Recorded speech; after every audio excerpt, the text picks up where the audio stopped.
আগামীকাল ধর্মনগর উপনির্বাচনের ভোট গণনাকে কেন্দ্র করে আইন শৃঙ্খলা পরিস্থিতি স্বাভাবিক রাখতে জোরদার প্রস্তুতি শুরু করেছে প্রশাসন। আজ রাজ্যের নর্দার্ন ডিআইজি রতি রঞ্জন দেবনাথ উত্তর জেলার পুলিশ সুপারের কনফারেন্স হলে জেলার সমস্ত থানার ওসি এবং এসডিপিওদের নিয়ে বৈঠক করেন।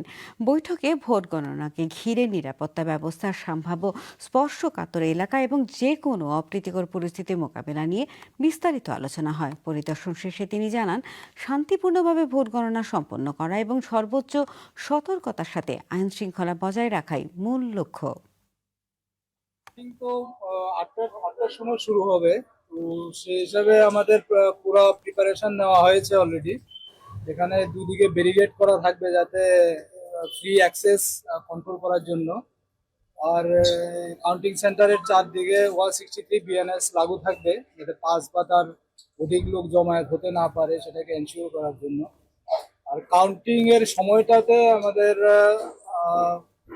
3 লেয়ার সিকিউরিটি অ্যারেঞ্জমেন্ট থাকবে, এটা ফার্স্ট, সেকেন্ড অ্যান্ড থার্ড এরকম করে, যাতে ক্রাউড কন্ট্রোল করা যায় এবং ল অ্যান্ড অর্ডারটা ঠিকঠাক ম্যানেজ করা যায়।